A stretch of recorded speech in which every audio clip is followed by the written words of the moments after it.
I'm Bob, I'm an alcoholic, and I feel separate because of manifestations of self, calamity, pomp, worship of other things. I got too much of me between me and God. I'm too blocked in here. And yet the book says sometimes we had to search fearlessly, but he was there. He was as much a fact as we were. We found the great reality, capital letters, great reality deep down within us. In the last analysis, it is only there that he can be found. In the last analysis, after I look everywhere else, I start to take the journey in. And it's really through self-abandonment and service. It's a funny deal, you know. I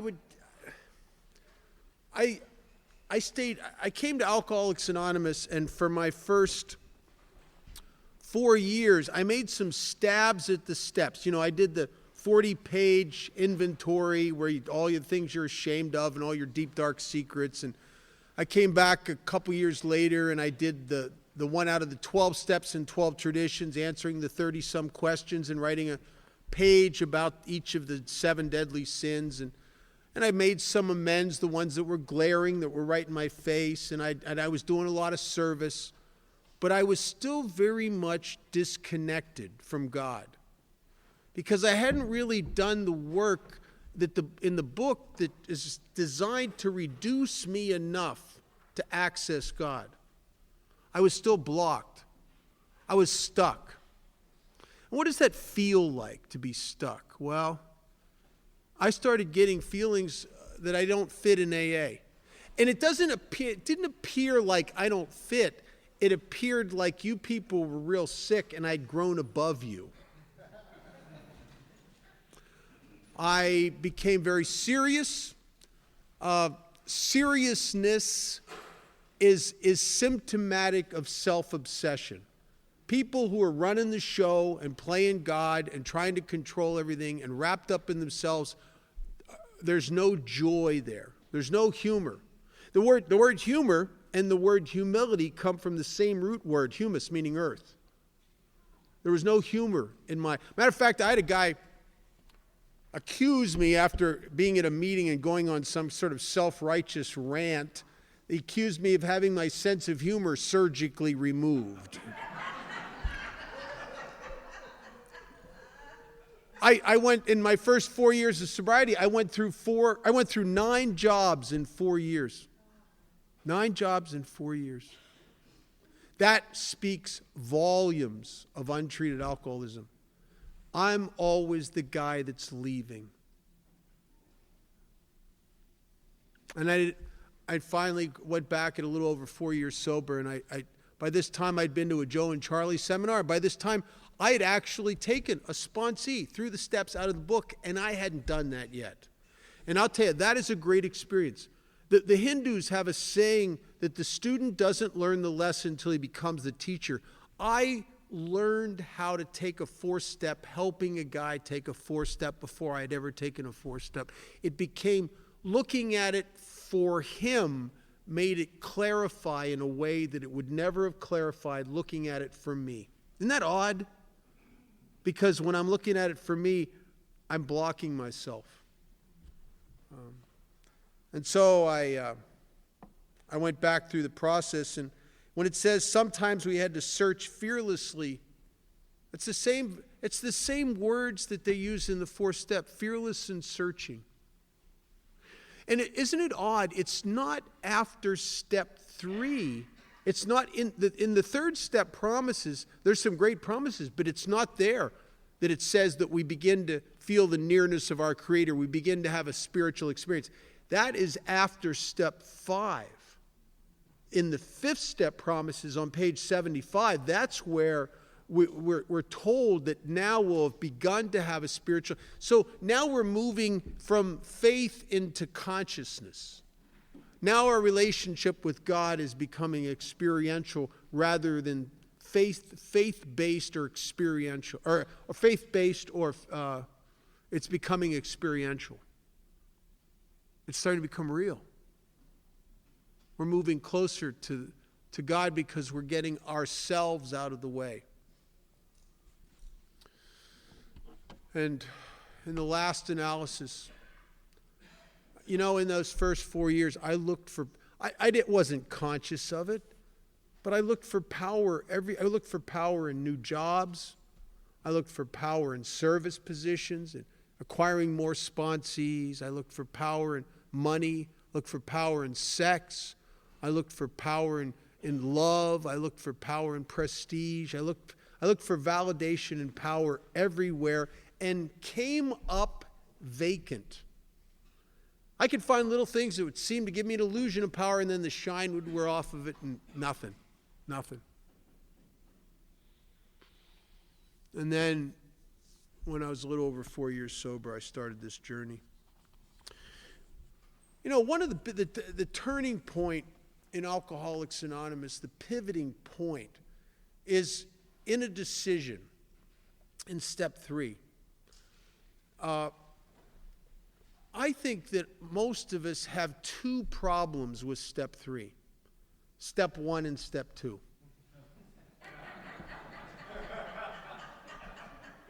When it talks about step 1 in chapter 3, it talks about fully conceding to your innermost self. I think when you get step 1 and 2 in there, step 3 is automatic.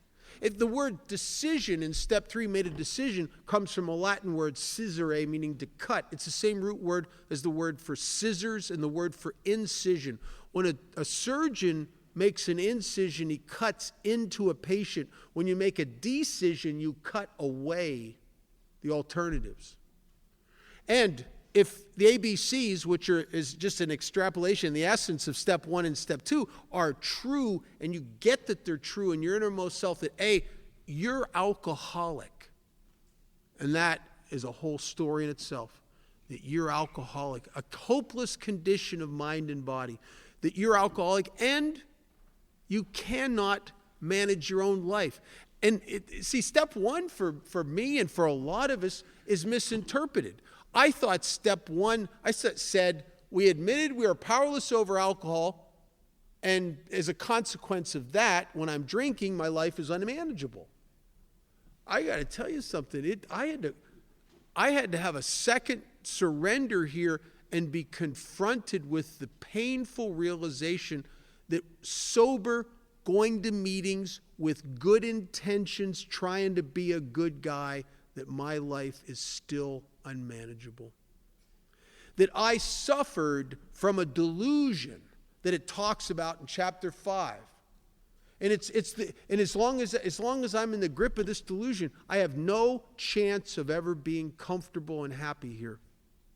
And the delusion is that I'm a victim of this delusion that I could rest with a W, like in wrestle, that I could wrest satisfaction and happiness out of this world if I just managed well, if I was smart enough, if I had enough information, if I had the proper financing, if I could get people to understand stuff, if I had the right people, the right friends, not like those friends, the right friends, if I had the right woman loving me, if I had all my ducks lined up in a row, surely then I will be happy and satisfied.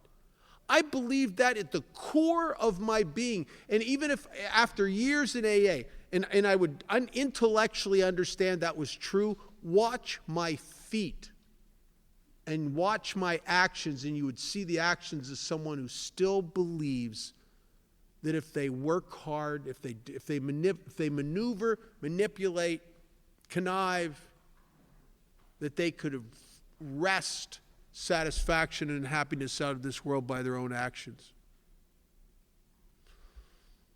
The reason that this is a delusion, if you're new, I hope you hear this. Objectively, if you were to step back from us, alcoholics, drunk or sober, as a demographic, I think you couldn't find another demographic on the planet that has ever spent more money, more time, more obsessive energy and focus on making themselves happy and satisfied as we have. And the end result is, would you sponsor me? I mean, it's like it's a complete failure. And it's not like we haven't tried. Oh my God. If you're anything like me, the big issue in my life is Bob. I couldn't have put any more focus and energy and effort on trying to make me happy and satisfied as I did. It was my obsession. And here I am. And here I am. And here I am. In Alcoholics Anonymous, seeking help because of an absolute failure. I think my whole life today is built on failure. It's built on failure. And so I am a victim of this delusion. And in the book, it starts walking me through, if I really get the ABCs, and it's going to say some things that help me to get it. It uses an interesting, Wilson, when he talks about us sober, he describes us, I'll read it. It says that we are like an actor in a play. Now, not the director, just an actor, just one of a company. Doesn't even say that the guy actually has a speaking part. We don't even know if he has a speaking part. He's just somebody in the company who wants to run the whole show, who's forever trying to arrange the lights, the ballet, the scenery, and the rest of the players in his own way. If only his arrangements would stay put, if only people would do as he wished, for God's sakes, the show would be great. Everybody, including myself, of course, would be pleased and life would be wonderful. That is the positioning of the person who's a victim of the delusion that he can wrest satisfaction and happiness out of this world. And my first sponsor got on a kick where every time I talked to him, he went for a long time. He'd tell me to read page 60 through 63. Well, I read it, but I don't get it. I read it, and I don't see myself in here, but I'll tell you something. I could see a lot of people in AA in this part of the book. A lot of them. And you want to see it? You want to see people trying to run the show? Go to your home group's business meeting. And I just figured my sponsor wanted me to read this so I could straighten him out, I guess. I don't know. But I don't see that it's me. And is it the alcoholic perception is so self-serving and so defended. It's funny, I could be working on a job somewhere, and there could be a guy there trying to control stuff, make it his way, get everybody to do things his way. And it's so apparent to me what he's doing. I mean, come on, stop it. I can be doing almost the same thing, and I don't see that I'm trying to control. I'm not trying to control something. He's trying to control something. I'm trying to make things nice. This is better for everybody.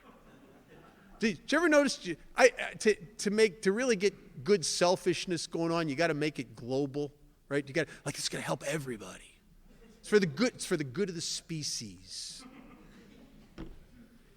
I've gone to war with people in Alcoholics Anonymous in telling myself stuff. This is for the good of AA. No, the real truth is, it's just I want to win and be right. But I can't see this. I can't see any of this in me. I'm not the actor trying to run the whole show.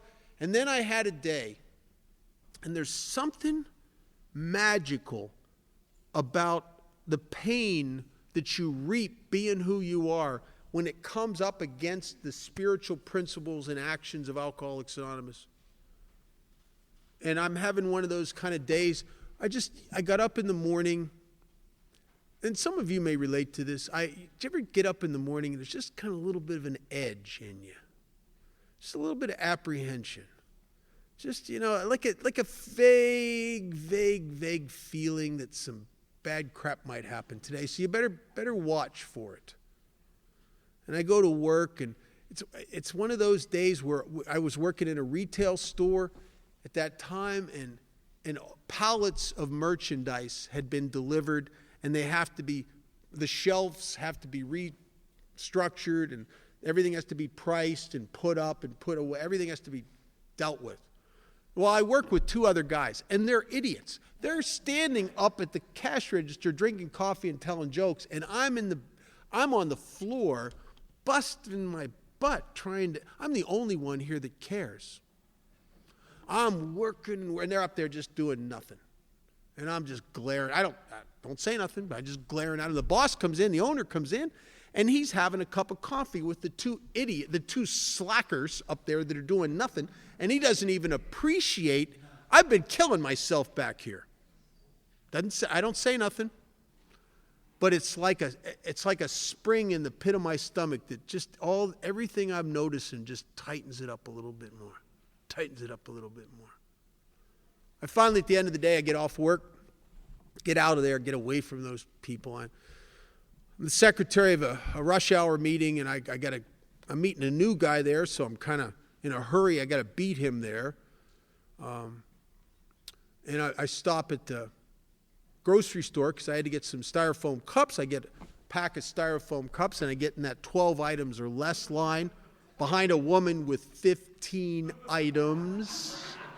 I've counted them twice, and I'm embarrassed to tell you, I think the second time I counted them like this. I hope I didn't do that, but I think I could have done that. I wanted to choke her. Here's what I really want to do. I want to go back in the office, and I wanted to bring the manager, and I wanted to make him count her 15 items underneath the 12 item. But I don't do that. I just tighten that spring up a little more. Now I feel like I'm going to be late. And I can't be late. I got to meet this new guy there. I'm in a hurry now. I'm on a mission from God. I get on Maryland Parkway. It's one of those wide through streets where there's 3 lanes on one side, 3 lanes on the other. Well, I'm in the fast lane trying to make time, and I'm behind this little old lady who's going 5 miles an hour below the speed limit. I felt like my head was going to blow up. I remember I'm on her bumper. I'm right on her bumper. And I'm glaring at her through the window. She doesn't even know. She's not even looking in the rearview mirror. I'm just glaring at her. Did you ever just try to will someone to your way?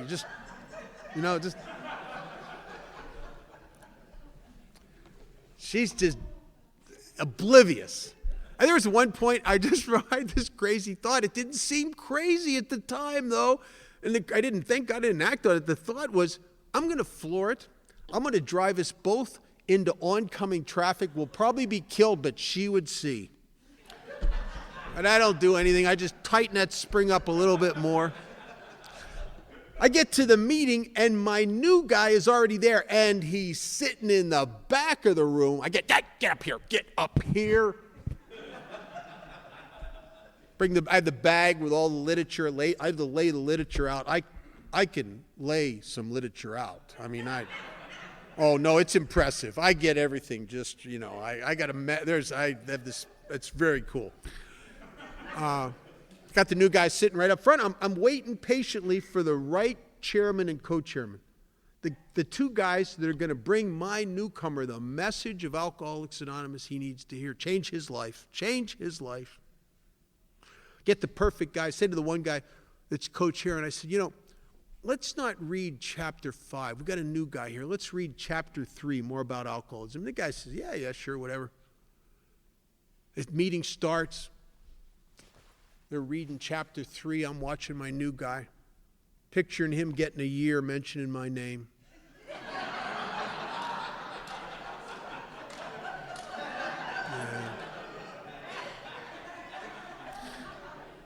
And then the chairman says, does anybody have anything they want to talk about? And some guy, evidently fairly new out of treatment, I guess, I don't know, I'd never seen this guy before, he starts talking about shooting heroin. Well, there's some old guy who doesn't know anything about any of that and kind of threatened by it who cuts him off. and says, you can't talk about that here. This is Alcoholics Anonymous. Well, somebody else yells across the room, hey, this is AA. He can talk about anything he wants to talk about. And it's like the frickin' meeting from hell. You know what I'm saying? And the whole vision of my new guy getting the year and mentioning my name is just like smoke in the wind. It's just dissipating, and it's and I'm really pissed because I'm really pissed because I'm the only one here that cares about anything. I'm the only one that gets it. By the end of the meeting, I'm ready to quit Alcoholics Anonymous. I throw that literature in a bag. I storm home. Hate these people. Like Pavlov's dog, I've been conditioned to call my sponsor. I call up Dick. He says, read page 60 through 63.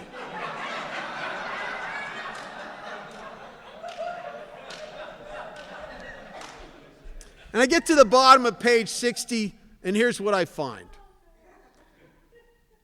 I'm like an actor who wants to run the whole show, is forever trying to arrange the lights, the ballet, the scenery, the other employees, the customers, the people in the grocery store, the people in traffic, the people sharing in the AA meeting in his own way. If his arrangements would only stay put, if only people would do as he wished, the show would be great. And for the first time in my life, it was as if a veil lifted, and that's me. And this is bizarre. It's not like I just became that guy. I'd been that guy all my life and couldn't see it. Chamberlain used to say, you can't see what you can see until you can see it. How could I create a life where I'm constantly in conflict with life itself and the people in it and never see that I'm that guy? Because if you're self-obsessed, you never see past your own self-justification and your own rationalizations. There was a great member of AA named Dale who died of cancer probably close to 30 years ago. And Dale did a lot of hospital and institution work, and I've always done a lot of hospital and institution work.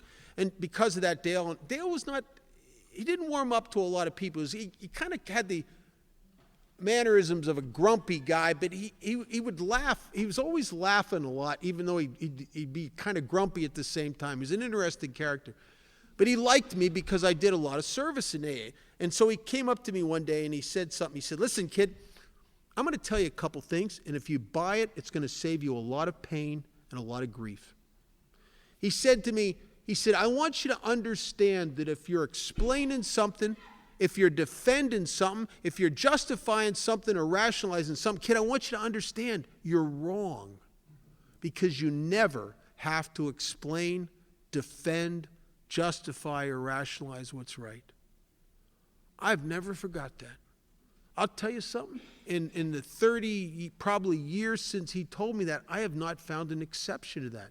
The minute the chatter comes on in my head and I'm defending something, explaining something, the minute I'm having conversations in my head about my behavior and explaining it to someone who's not in the room, I'm in trouble. You never will do that with right actions. You'll never, if you were just really kind and helpful to some new person and you spent a couple hours and gave of your time and your energy, and just because you cared about them, there's no chatter. You don't have to defend that. If you're giving a new girl a ride home from the meeting, you're probably having a conversation with yourself in your head about why this is really, you have to explain it to yourself. I've never had to explain anything that was right action. But I am unlike my daughter and a lot of people. I'm disconnected from the source of all direction that some people just never question. I always question it. And I'm disconnected. So I get down on my knees with another member of Alcoholics Anonymous at about a year sober, and I say the third step prayer out of the book. The book says that we thought well before doing this, making sure we were ready. And I tell you, I thought that I thought well, but looking back, I don't even think I understood the words in the prayer, really. I don't think I understood what they meant, what their implications were if I meant this, what that would look like. I don't think I ever got it.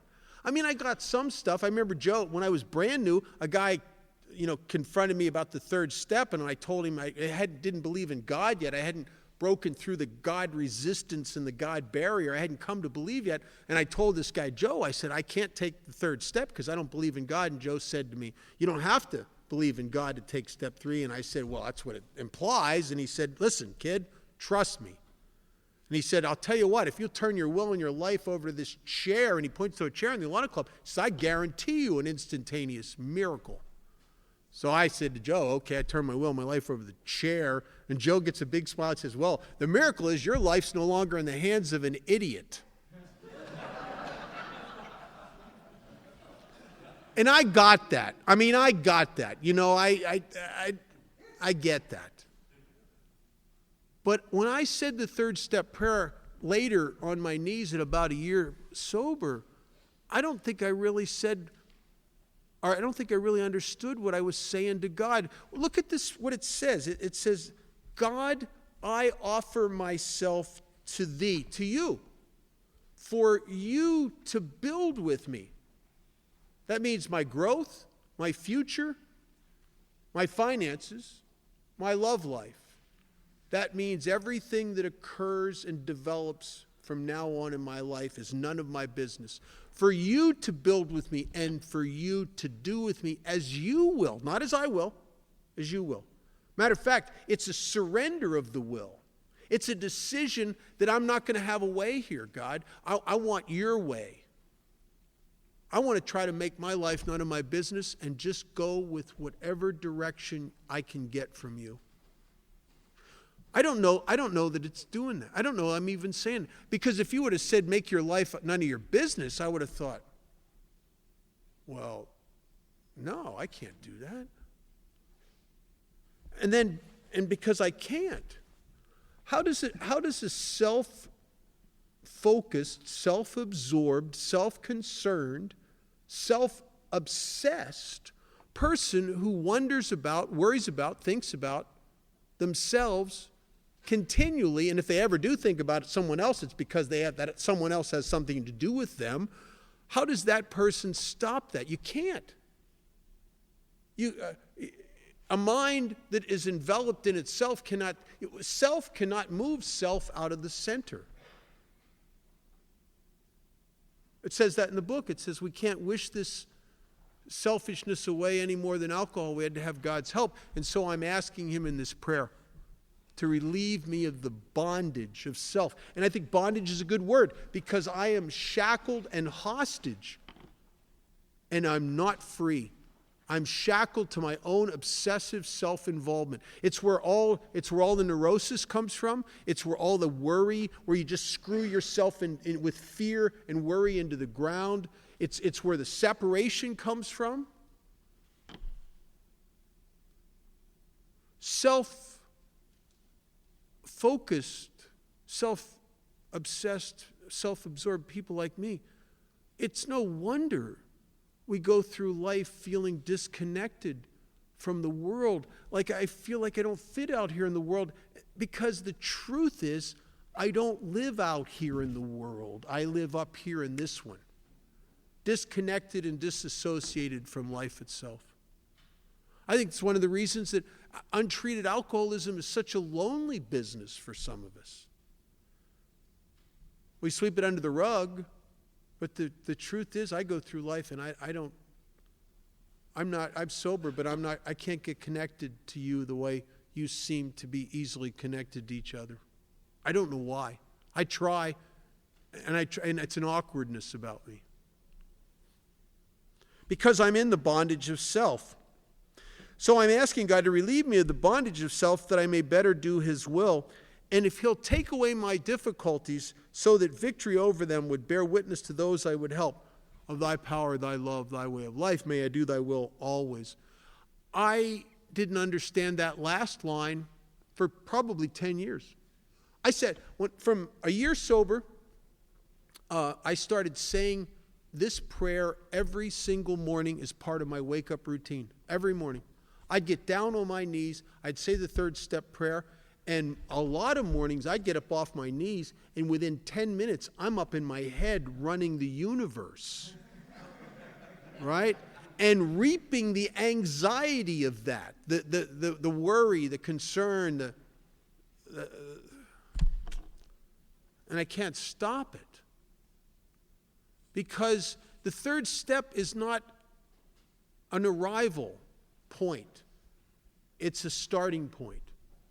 What I really am doing in step 3 is I'm making a decision. I haven't gotten there yet, but I'm making the decision to head my life in the direction of self-abandonment and service. I was 10 years sober, and I'm taking a guy through the steps, and this new guy, and we're reading the third step prayer and talking about what it means. And this guy, he was so amazing. He talked about the first line. And he says, I'm going to make my life none of my business. And I'm asking God to relieve me of the bondage of self because I'm so self-obsessed. How am I going to make it none of my business? And then he says to me, and take away my difficulties, that victory over them would bear. He said, we're doing all this just so we can help others? I was 10 years sober. I didn't understand. I thought, holy shit. That's what it says. That's what it says. Take away my difficulties, that victory over them would bear witness to those I would help. Of thy power, it's a contractual agreement. God will, maybe it's a synchronistic agreement that God relieves me of the bondage of self as I try to help his kids. Maybe they work together in sync. Because I know from my experience, I am relieved of the bondage of self in almost direct proportion to how much service I do for others and how much other-centered altruistic actions I take. Those are the things that seem to get me up off of me and free me. So this is really a decision to head my life towards the goals of self-abandonment and service. It's funny, when I came to AA, I thought it was a self-help program, right? I didn't understand that it wasn't. It was a program of self-abandonment and service. I remember saying to my first sponsor, I wasn't sober very long. I was only out of detox maybe a week, and he starts hammering me about 12-step calls and bringing meetings back into the detox and signing up for the state penitentiary, getting on the 12-step list and help people, help. He's just pushing me. And I'd worked in the field of alcoholism as a counselor. I'd went to a lot of therapy. I had a lot of knowledge. And I said to him, I understand what you're saying, but, for God's sakes, don't you think I should work on me for a while? And he looks at me and he rears back. He says, work on you? You've done quite enough of that. Stop it. I thought, wow, I have done a lot of that. If I could have been fixed, I'd have been fixed by now. And see, I thought that AA was self-help. When you're in pain and you feel desolate and vacant, it's like the ism is like a stone in your shoe. It keeps drawing my attention back into me. But one of the things we've learned in Alcoholics Anonymous is that the problem is never helped by staring at it. It doesn't matter how much you talk about it. There's an illusion that I had when I got sober that if I could stare at my problems, somehow I would find the solution by staring at the problem. And you never find the solution is never contained in the problem. It never is. Einstein said it well, that the mind that created the problem can't possibly come up with the solution to the problem. And the solution to my problems runs contrary to everything I would suspect usually. Maybe some of you had this experience. I've had it so many times where I'm sinking into a depression because I'm so worried about finances and stuff, and I can't do anything about it, and I'm starting to implode into a bad place. And I go to my sponsor, because he's sober a long time and he's been in business and he knows a lot of stuff. And I want him to help me to maneuver and fix this. Instead, when I lay out my financial problems to him, his solution is to go down to the detox and spend time with a guy down there. You almost think he didn't listen. Because his solution seems to be disconnected to my problem. And yet, if I'm surrendered enough to follow his direction, I go down to that detox, and there's a right sizing of everything that occurs. And it's shifted my perception. And after an hour and a half down there at one of the meetings and staying over and talking to some of the guys afterwards, I come back out of there and go back to work, and there's not really a problem. There's just some stuff to respond to. Dr. Paul was a good friend of mine. Paul, his story's in the book. In the third edition, it was Dr. Addict Alcoholic, and the fourth edition is called Acceptance. And Paul used to say something that was so true. He said he was amazed how most of his problems would die of neglect while he's helping others. It's really true. What if you discovered something? What if you discovered you spent your whole life worrying about and trying to come up with solutions to problems, and you found out that none of them ever existed? If they ever entered into reality, it was because you focused on them so much and you made them come true. Chamberlain used to say that you don't have to ask God for anything. He's already given it all to you. He says it is installed in you in creation. I have a friend who's a pilot, and he told me a story one time. He flies all different types of airplanes, and he said one time he was in a little plane, and he was flying right out in, there's a part of Nevada that's kind of some mountains and stuff, and he was flying over these mountains, and he hit what they often refer to as a wind shear. It's two opposing currents of air. And he said, what happens when you, and I'm not a pilot, so I'm just trying to repeat what he said the best of my memory. What he said is that when you hit these things, it can throw you in a small plane. In a big commercial plane, it's like bumpy. In a small plane, it can throw you into a tailspin. And he said he was thrown into a tailspin. It was the most frightening experience because everything in you tells you you're going to die. You're spinning out of control and heading towards the ground. At least it appears like you're going to crash really soon and die. And he said every instinct in you is to pull back on the stick or on the wheel and to pull it back. And he said, if you do that, you will crash and die for sure. What you must do is counterintuitive. You must push everything forward and let it go and let it snap back. And he said these planes were created by their creator to right themselves under those conditions.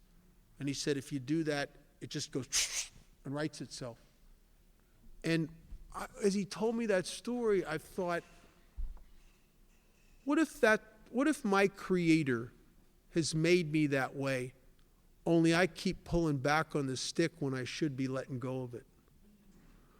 What if all the problems and what it says in the book that all our misery is of our own making, what if that's really true? What if I've been given paradise, the Garden of Eden, and then from the moment I arrived, I started screwing it up? What if all these years that have been conflicted and problematic, what if they were absolutely unnecessary? What if every problem I tried to fix that seemed to make it worse, what if it was about to correct itself? What if there really ever was or never will be problems in my life? It's an illusion. See, my ego can't stand that.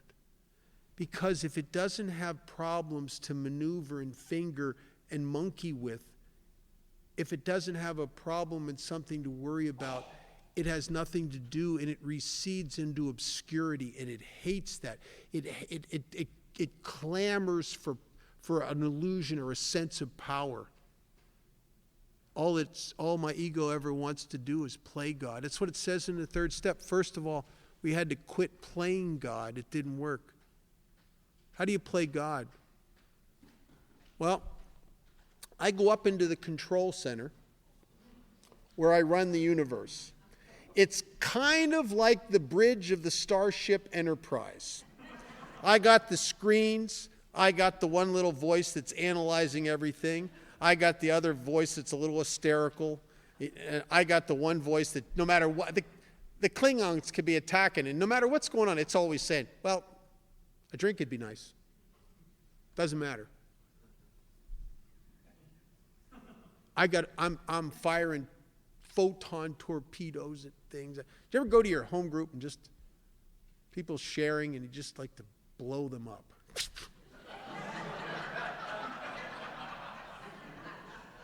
You know? Not only do I want to blow up the people I don't like their shares in meetings, I think we should blow up the people that call on them. A little photon torpedo at you. And I sit up there on the throne or the captain's chair and I play God. I play God. So what do we do to stop that?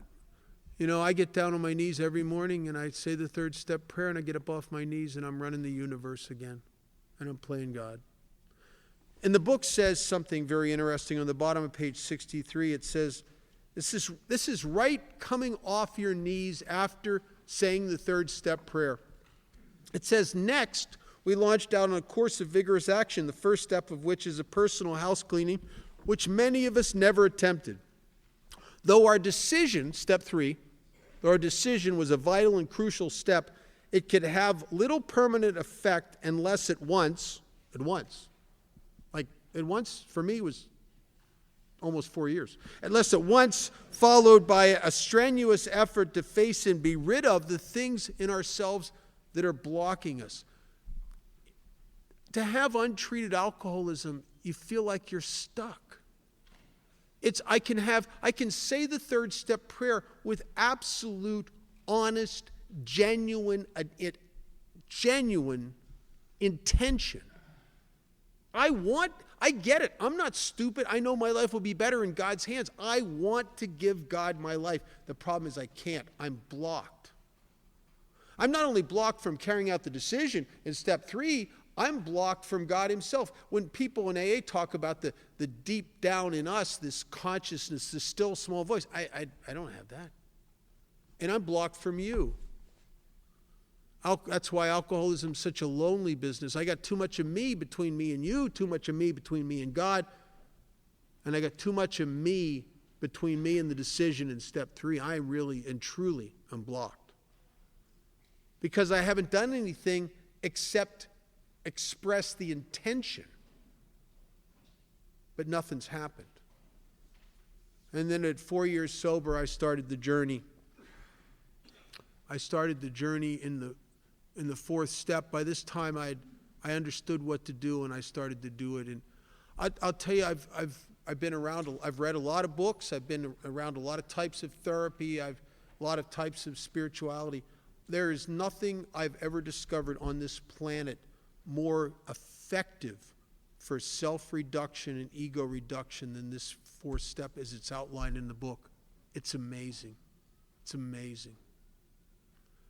You know, in my earlier 4 steps, my experience was that I cast out some secrets, but I didn't get what it talks about in the book.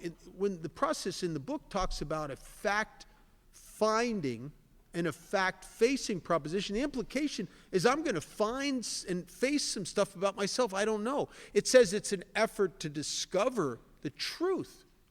And in my first couple 4 steps, I didn't discover any truth. I mean, I shared some secrets with my sponsor, but everything that I put down, I knew that. I was there.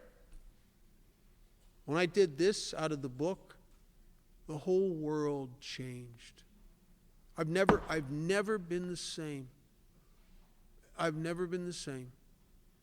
When Clancy talks about alcoholism being a disease of perception, I'll tell you, I think he stumbled on something, because this fourth step changed my perception in a way that I've been different in the world and in myself and with you ever since. Not perfect. I screw up a lot. But I'll tell you one major difference. Once you do this and you're in trouble and you're having conflicts with people, you'll never again be able to convince yourself it's their fault. You'll know the truth. You'll know the truth. You could send every problem in your life, if we sent a CSI team in to investigate, they would only find your DNA on the problem. And if anybody else's DNA is there, it's because we've manipulated them into the problem. That's how Al-Anons end up in Al-Anon, through where we bring them into our problems. So, what do? Well, there's 3 sections in the fourth step. The first section is resentment. The book says it's the number one offender. When I was new, I wouldn't have thought so. I would have thought guilt should have been, or remorse. But in actuality, the book's right. Resentment's the number one offender. The second section is fear, the driving force behind the ego. And the third is sex. In the sex arena, in our need for completeness and driven, we step on the toes of people, we hurt people, and our own selfish pursuit of companionship, financial security, sex, gratification, emotional support. In this vacancy that drives us, I step on a lot of people's toes. And so we start with the resentments. And I think this is a good time to take a 9-minute, 18-second break.